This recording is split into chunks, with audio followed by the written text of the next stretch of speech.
यो video record लिइरहेको छु। परमेश्वरलाई हामी धन्यवाद दिन चाहन्छौँ र यो चल्ला चाहिँ मैले स्पेसली खिचेको कारण चाहिँ के भन्दाखेरि यो ग्रुपमा हेर्नुहोस् त अर्को चाहिँ अरू चाहिँ ठुलो ठुलो भइसक्यो चाहिँ सानो छ। कारण यसको साइज सानो भएको कारण चाहिँ के भन्दाखेरि चाहिँ यो कुखुरा चाहिँ सानोमा चाहिँ एकदमै चोट लागेको थियो। यसको चोट एकदमै गहिरो अनि विशेष चोट पनि पखेटामा लाग्यो। अनि यसको पखेटा चाहिँ एकदमै चोटले गर्दाखेरि चाहिँ रगतै रगत हुने अनि घाउ एकदमै बेसी ठुलो भएको कारणले गर्दाखेरि सबैजनाले भनौँ यो अब फ्याक्दा पनि हुन्छ या मार्दा पनि हुन्छ या कसैलाई दिँदा हुन्छ भनेर। तर मलाई ट्याक्कै भित्र मनले मानेन, किनभने हामी प्रभुको छोराछोरीहरू परमेश्वरको वचनले हामीलाई जहिले सिकाउने गर्छ आज चोट लागेकोहरूलाई परमेश्वरले निको पार्नुहुन्छ। त्यसरी हाम्रो जीवनमा पनि यस्तो धेरै चोटहरू हामी कोही बेला हिल्लित हुन्छौँ, कोही बेला चोटको कारणले बढ्नु नसकेको है। र परमेश्वरले हामीलाई जसरी धीरज गर्नुहुन्छ, पेसेन्ट गर्नुहुन्छ, हाम्रो घाउहरूलाई मलमपट्टि गर्नुहुन्छ, निको पार्नुहुन्छ, त्यस्तै प्रकारले त्यो वचनले मलाई प्रभुले दिएको कारणले गर्दाखेरि मैले यसलाई अलमोस्ट अहिलेको शब्दमा आउने अलमोस्ट 1 मन्थ चाहिँ एकदम क्वारेन्टाइनमा राखिदिएँ। एकै छुट्याएर घाउलाई दबाई पानी गरेर मलम गरेर मैले छुट्याइदिएँ। अनि परमेश्वरलाई धन्यवाद चाहिँ किन दिनुपर्छ भने अहिले एकदमै हेल्दी भएको छ, ग्रुपमा एकदम हेल्दी। अनि उसले आफ्नो ग्रोथको रफ्तार पनि स्ट्रङली पक्रिँदैछ र यसलाई देख्दाखेरि मलाई परमेश्वरलाई धन्यवाद दिनु मनपर्छ है। परमेश्वरले पनि हामीलाई यसरी नै हाम्रो वास्ता गर्नुहुन्छ। प्रभुको हरेक वचन आज हाम्रो जीवनमा प्रभुले पुरा गर्नुहुन्छ। प्रभुलाई हामी धन्यवाद नदिइ सक्दैनौँ। र यो कुखुरा पालनले पनि मलाई धेरै प्रभुको नजिक पुर्याइरहेको छ है। म फिल गर्छु परमेश्वरले हामीलाई कति वास्ता गर्नुहुन्छ। अनि जसरी यिनीहरूलाई मैले वास्ता गर्दाखेरि मेरो यसरी हातैमा आउँछ, यसरी बोलाउँदा हातैमा आउँछ। यो एकदमै यो अहिले यो तपाईँले देख्दैको चोट लागेको जाति भएर एकदमै हेल्दी छ अहिले। अनि यसलाई देख्दाखेरि मलाई चाहिँ साह्रै इन्करेज हुन्छ कि कोसिस गर्नु है। हाम्रो अगाडि कोही चोट लागेको हुनसक्छ, कोही हिलित हुनसक्छ, कसैको दबाउको कारणले गर्दा समाजमा हामी उनीहरूको घाउलाई निको पार्ने कोसिस हामीले गर्नुपर्छ। अनि अहिले एकदमै हेल्दी भएको छ, सबैभन्दा हेल्दी। अनि एकदम मेरो कुखुरा मध्येमा हेल्दीमा आउँछ। अनि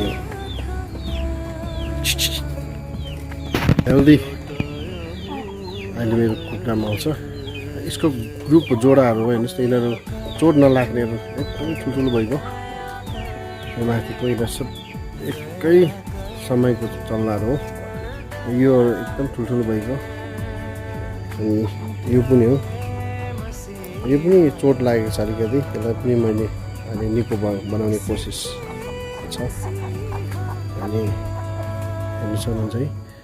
तर यो चोट लागेकोलाई चाहिँ आज दबाई पानी गरेर पर्खेर आज यो ठिक भएको छ। मैले गर्दा मलाई साह्रै खुसी लाग्छ है।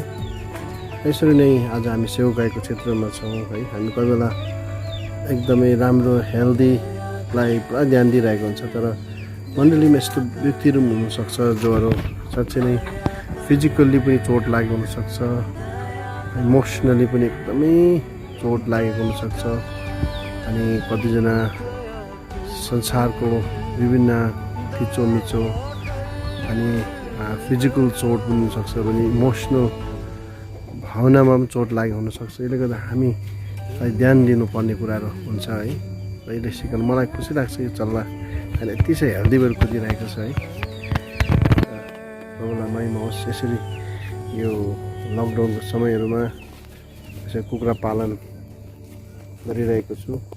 यहाँबाट धेरै ब्लेसिङ परमेश्वरको वचनहरू मैले प्रकाशहरू पाइरहेको छु अनि जो तपाईँहरूसँग मैले यो भिडियो मार्फत सेयर गरिरहेको छु है।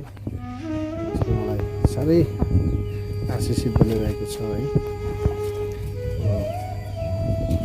यसरी नै तपाईँको बिचमा यस्तो टिचिङ्सहरू लिएर आउनेछु है। र यो आजको मेन मुख्य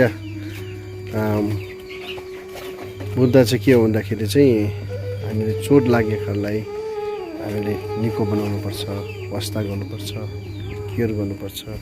र अहिले म फेरि यसलाई मैले केयर गरिरहेको छु। यो मेरो पोथी सानो पोथी चाहिँ एकदम खुट्टामा अलिक चोट लागेको छ। यसको अलिक खुट्टामा चाहिँ खुट्टामा चोट लागिरहेछ यसको। यसलाई पनि म टाइम दिँदैछु है, केयर एक्स्ट्रा केयर गर्दैछु। हेल्दीलाई त सबले याद गर्छ, तर अब यो यिनीहरूलाई अलिक याद गर्नुपर्छ। यसलाई पनि अलिक चोट लागेको छ। अर्को चोट निको भएर एकदम हेल्दी भएर कुदिरहेको छ।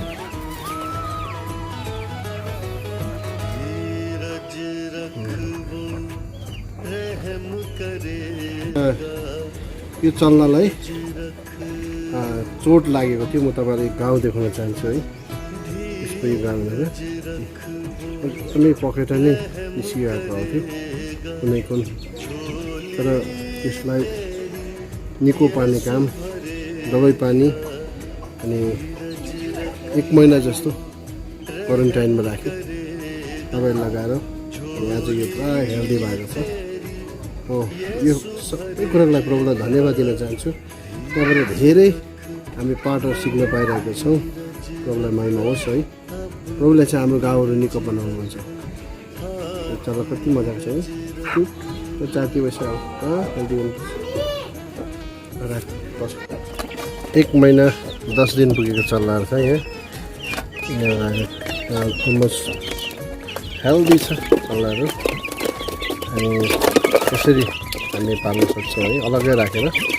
यिनीहरूको लागि चाहिँ विशेष आकाशको पानी अनि धेरै कुराबाट जोगाउनुपर्छ। अब अलमोस्ट आफ्टर मेबी 2 विक्सको बादमा म यिनीहरूलाई बाहिर निकाल्नेछु। त्यसरी नै चारो खुवाएर अलग्गै राख्नुपर्छ। इन्ट्रेस्टिङ छ है। अनि यो मेरो उपरिको ब्रिडमा धेरै दुम्सीको चल्ला चाहिँ अलमोस्ट 6वटा छ। इन्ट्रेस्टिङ। 1 महिना 1 हप्ता जस्तै भएको छ।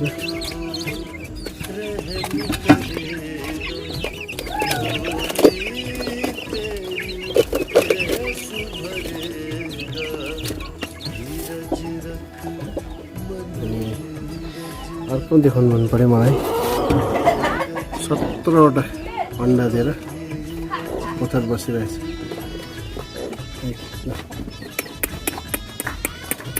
अब 1 विकमा चल्ला निस्किन्छ।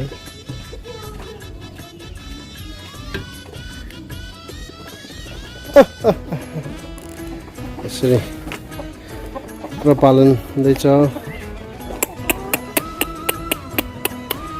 चारोको लागि। अनि ठुल्ठुलो चाहिँ 9वटा छ। अलिकति 1 महिना भन्दा अलिक बेसी भएको चाहिँ 1 महिना 1 हप्ता जस्तो। यसमा 9वटा चल्ला छ। अनि अब न्यू चल्ला जब 13वटा निस्केको छ। ओन्ली 2 days ओल्ड चल्ला देख्नुहुन्छ।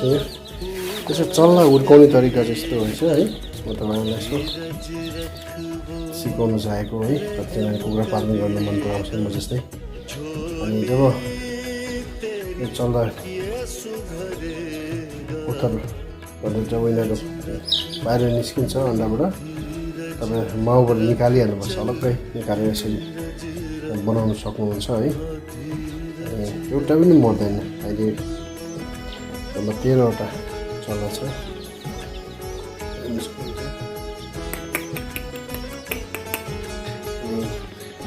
बल्ब लाउन सक्नुहुन्छ। 200 ठन्डामा चाहिँ 200 को बल्ब लाउनुपर्छ। अहिले गर्मी छ। बेलुकी चाहिँ एकछिन लगायो त्यहाँदेखि फेरि त्यसलाई निकाल्दा हुन्छ वेदर एकदम गर्मी छ अनि पनि मेरो चल्ला ब्ल्याक आएको छ है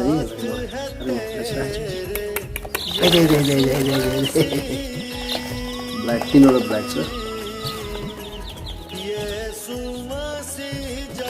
4को लागि तपाईँले यसरी बनाउन सक्नुहुन्छ अनि पानी चाहिँ तपाईँले यसरी मैले युट्युबमा सिकेँ है पानी चाहिँ तपाईँले यसरी बोतलमा राखेर त्यसलाई सफा पानी बोइल वाटर तपाईँले लिनुपर्छ नभए चल्ला मर्छ है पानी राम्रो फोहोर पानी दियो भने चाहिँ मर्छ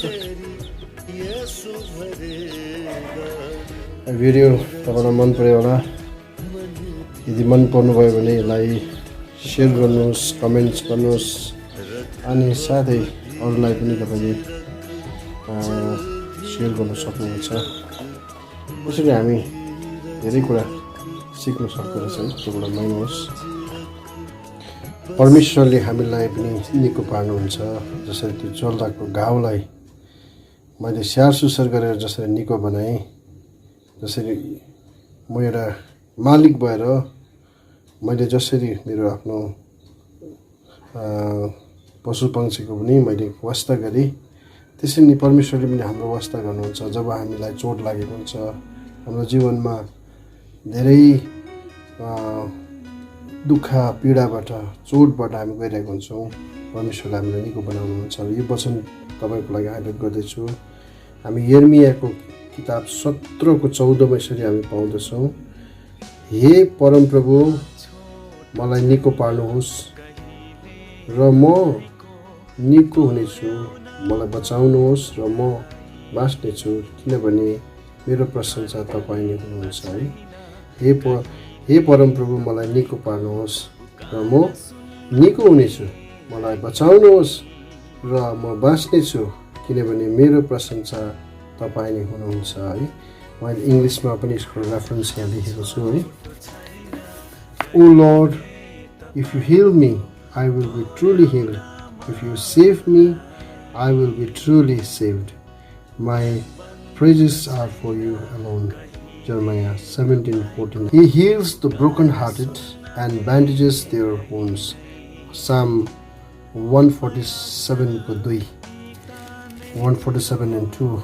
हामी नेपालीमा पनि पढ्नेछौँ त्यो पदलाई भजन सङ्ग्रह 127को 3मा हामी यसरी पाउँदछौँ म तपाईँलाई अलिक हाइलाइट गर्न चाहन्छु उहाँले मन बाँचेकाहरूलाई निको पार्नुहुन्छ र तिनीहरूको मनको चोटमा पट्टी बाँधिदिनुहुन्छ उहाँले मन बाँचेकाहरूलाई निको पार्नुहुन्छ र तिनीहरूको मनको चोटमा पट्टी बाँध्नु He heals the broken hearted and bandages their wounds. Psalm 147:3. प्रस्थान 15को 26को आखिर खण्डमा लेख्छ किनकि तिमीहरूलाई निको पार्ने म परमप्रभु हुँ किनकि तिमीहरूलाई निको पार्ने परमप्रभु हुँ परमेश्वरले हामीलाई निको पार्नुहुन्छ जब हामीलाई चोट लागेको अवस्थामा इङ्ग्लिसमा लेख्छ Exodus 15:26 For I am the Lord who heals you है परमेश्वर जसले हामीलाई निको बनाउनुहुन्छ प्रेज द लर्ड परमेश्वरलाई महिमा होस् यो आखिरी वचन म पढ्न गइरहेको छु जो आजको यो भिडियोसँग एकदमै मेल खान्छ यो चाहिँ यर्मिया 30को 17मा यसरी लेखेको हामी पाउँदछौँ किनभने म तँलाई फेरि स्वस्थ तुल्याउनेछु र तेरो चोटहरू म निको पार्नेछु परमप्रभु भन्नुहुन्छ किनभने म तँलाई फेरि स्वस्थ तुल्याउनेछु र तेरा चोटहरूलाई म निको पार्नेछु परमप्रभु भन्नुहुन्छ परमेश्वरलाई महिमा होस् उहाँले हाम्रा चोटहरूलाई निको पार्नुहुन्छ I will give you back your health and heal you your wounds Jeremiah 30:17 I will give you back your health and heal your wounds अनि परमेश्वरले हाम्रो स्वास्थ्यलाई फर्काउनुहुन्छ अनि तपाईँ जतिजना बिरामीहरू हुनुहुन्छ चोट लागेको हुनुहुन्छ तपाईँको लागि वर्ष एकदमै इम्पोर्टेन्ट छ जसरी त्यो सानो चल्लाको गाउँलाई निको बनाएर स्वास्थ्य फर्काए त्यस्तै प्रकारले परमेश्वरले पनि तपाईँ हाम्रो स्वास्थ्यलाई फर्काउनुहुन्छ। प्रभुलाई महिमा होस्। यो भिडियोबाट तपाईँहरूलाई धेरै आशिष मिलेको होस्।